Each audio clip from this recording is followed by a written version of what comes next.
Hi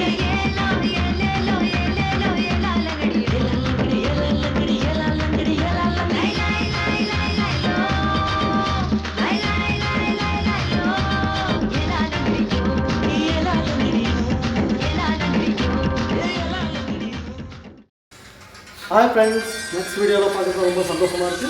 இன்னைக்கு நம்ம வந்து கேரளா பீஃப் ஃப்ரை எப்படி அடிக்கணும் பாருங்க, வாட்ச் பண்ணுங்க, பார்த்து செஞ்சு பாருங்க. இன்னைக்கு கேரளா பீஃப் ஃப்ரை எப்படி அடிக்கிறதுன்னு வாட்ச் பண்ணுங்க. அதில் உள்ள ingredients beef, onion, garlic, ginger, garam masala, chilli, curry leaf, turmeric powder, salt, coriander powder, pepper powder, chilli powder, Kashmir powder, தனியா போகும். அப்போ வச்சாச்சு. நம்ம வேக வைக்க பீஃபு போட்டாச்சு. இதில் இது கூட நம்ம டர்மரிக், சால்ட் ஆட் பண்ணோம். அது வாட்டர் 1 கிலோவுக்கு நம்ம ஒரு 1/2 கப்பு வாட்டர் தண்ணி ஊற்றினா போதும். ஒரு 4-6 விசில் விட்டுருங்க. இப்போ 4 விசில் ஆகிடுச்சு. 4 விசில் முடிஞ்சிச்சு. பாருங்கள், சூப்பராக வந்துருக்கு. இதே அமுத்தி பார்த்தா அப்படியே தெரியும். சும்மா சாஃப்டாக வந்துருக்கு. பாருங்கள், சாஃப்டாக வந்துருக்கு. ஆட் பண்ணுங்க.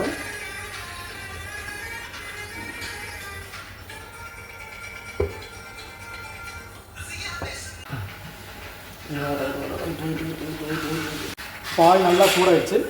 இப்போ மஸ்டர்டும் சேர்த்து போட்டுங்க. நல்லா சூடாகிடுச்சு. பாருங்க,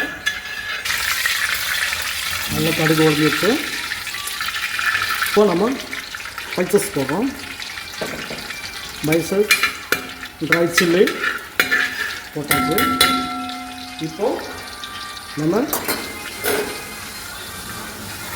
கார்லிக்கு, ஜிஞ்சர், கோகோனட் நல்லா சாப்பிங் போட்டுக்கிறோம்.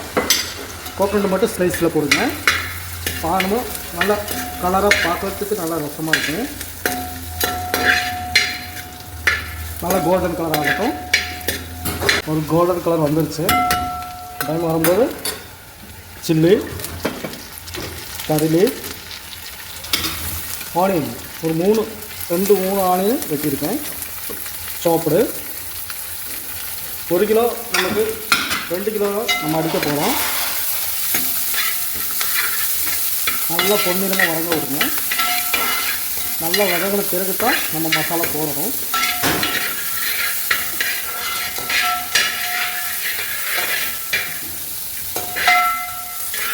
அப்படியே அங்கே கோல்டு கலர் ஆகிடுச்சு.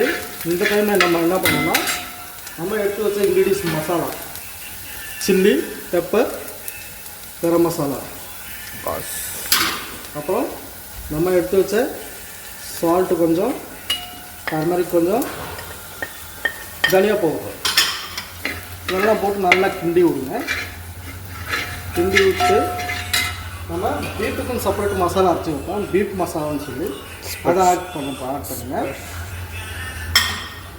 ஆட் பண்ணி நல்லா கோல்டன் கலர் வரும்போது நல்ல ஒரு ஃப்ளேவர் வரும். அந்த டைமில் நீங்கள் என்ன பண்ணுங்கள்,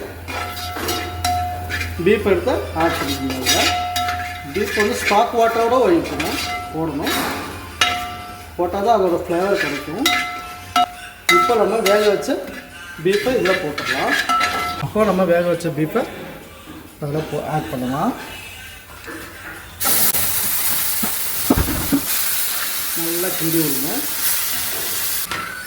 ஒரு 4 மினிட்டு நம்ம அப்படியே நல்லா இதாக வேக வைப்போம். வேக வச்சோன்னா அப்படியே கொஞ்சம் கொஞ்சமாக கொடுக்க ஆரம்பிக்கும். தெரியுதா? இப்போ மசாலா அதை நல்லா பிடிச்சிரும். கலர் பாருங்கள், நல்லா கோல்டன் ப்ரௌன் கலராக வந்துடுச்சு பாருங்கள். இன்னும் கொஞ்சம் நேரம் தண்ணி வற்றினா இன்னும் சூப்பராக இருக்கும். அப்போ அது வரைக்கும் கொஞ்சம் மூடி போட்டு விடுங்க. நல்லா வந்துருக்கு. நல்லா உருண்டு திறந்து வந்துருச்சு. இந்த டைமில் என்ன பண்ணலாம், நல்லா சர்வ் பண்ணலாம். நல்ல ஸ்மெல்லு இருக்குது பாருங்கள், நல்ல ஃப்ளவரோட ஸ்மெல்லு வந்துருச்சு. நம்ம சூடான டிப்பு இப்போ நம்ம சேவ் பண்ண ஆரம்பிச்சிடலாம். பார்த்துக்கோ. இப்போ நம்ம பிளேட் எடுத்து மாற்றிக்குவோம்.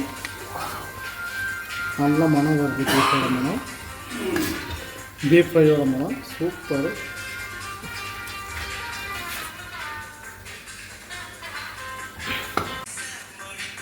கொஞ்ச நேரம் லேசாக கொண்டாந்து போட்டுக்கலாம்.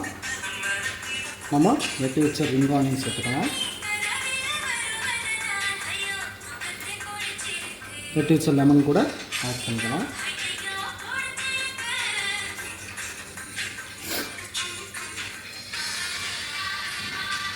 சாப்பிடுங்க, சாப்பிடுங்க, ருசிங்க. நீங்கள் லைக் பண்ணுங்கள். லைக் பண்ணால் தான் நீங்கள் அடுத்தடுத்து புதுசாகிட்டு என்னால் வீடியோ போட முடியும். லைக்ஸ் கமெண்ட் கொடுத்தா மட்டும்தான் நீங்கள் அடுத்தடுத்தாயிட்டு வந்து போடுவோம். ஓகே ஃப்ரெண்ட்ஸ், சாப்பிடுங்க.